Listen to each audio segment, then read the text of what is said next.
La jeunesse du projet, elle est née d'un souhait de travailler la discrimination des personnes en situation de handicap et de lutter contre cette discrimination en leur donnant la parole. Pour cette opération, on s'est rapproché de l'agence Glory Paris pour nous aider à réaliser des podcasts. C'est cette agence d'ailleurs qui nous a suggéré ce média.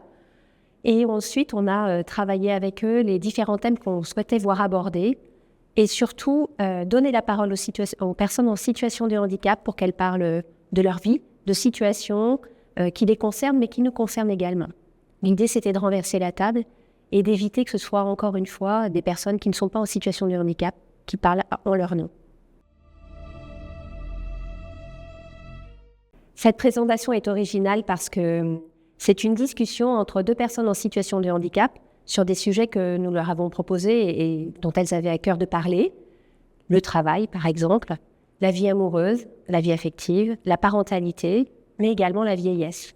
Et c'est un discours entre deux personnes, une personne jeune en situation de handicap et une personne plus expérimentée dans la vie, mais qui, elle aussi, est en situation de handicap et qui peut donc témoigner de son parcours de vie et de ses réalisations dans l'ensemble de ces domaines.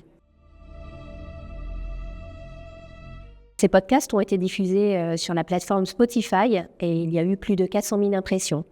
Pendant la réalisation de ces podcasts, ils ont également été filmés et on peut les visionner sur YouTube et il y a eu plus de 10 000 visionnages sur l'ensemble des 4 podcasts que nous avons réalisés jusqu'ici.